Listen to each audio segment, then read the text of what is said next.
I got asked who was a better baseball manager out of Earl Weaver and Bobby Cox, or also who do I think uh who underachieved of the two. They both won chips. They both were feisty. They both got ejected a lot.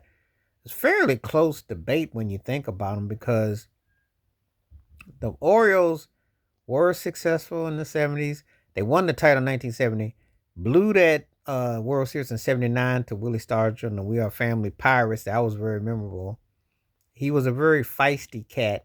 Um, one of those guys that he had that 3-run home run philosophy. He didn't believe in small ball, so his style and strategy was different. Bobby Cox with Toronto was decent, but it was where in Atlanta when he became a household name as a manager. They won a title, but they were the most dominant team that didn't win multiple rings. So some people might hold that against him. He was wildly successful with the pitchers, and of course, Earl Weaver had Jim Palmer, who was a household entity, but then Bobby Cox had Greg Maddox. So it's interesting of which side you're on. It's interesting totality.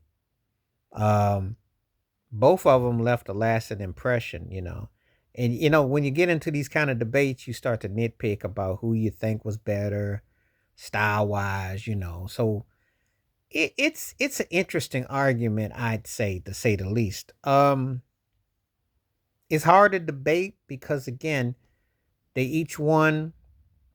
You could say now you asked me who I would say kind of underachieved. I'd probably say Bobby Cox because Atlanta, as dominant as they was in the '90s, to have one ring when y'all could have had y'all were in it all the time. And you had top tier players on offense and defense too. Because you could make the case he had better overall talent than what Earl Weaver had by comparison. Um, the reason for and Earl Weaver's for Earl Weaver, the Oakland A's was a three-peat champion in the '70s.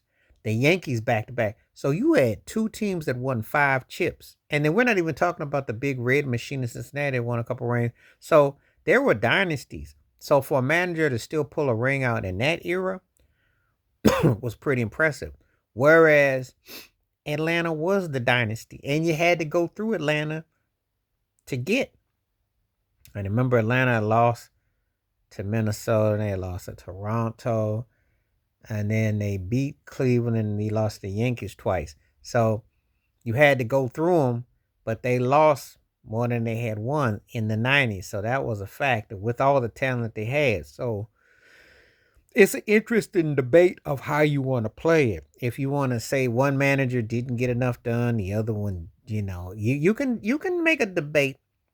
It's debatable. It's debatable. They both were great managers, but there's clearly, Atlanta was more dominant of the two, and Bobby Cox had more opportunities. You know, Earl Weaver was more animated, and people still quote his words a bit more than Bobby Cox, but Bobby Cox is respected, but it just hits differently. But anyway, who do you think which manager was better of the two? Who do you think underachieved? The question is out of um, Bobby Cox and Earl Weaver. Which manager? Please hit like, subscribe, work on thoughts, comments, and I do respond. Thank you. Wash your hands. Keep your mind clear. Watch out for another. Share it if you like and hit that membership because when you do requests like this come true, stay safe, stay blessed, stay woke, stay free, stay true. It's a good debate because both of them did win. Both of them had success. But what's your criteria for who you think is the best and who you think underachieved? Let me know. I'm out.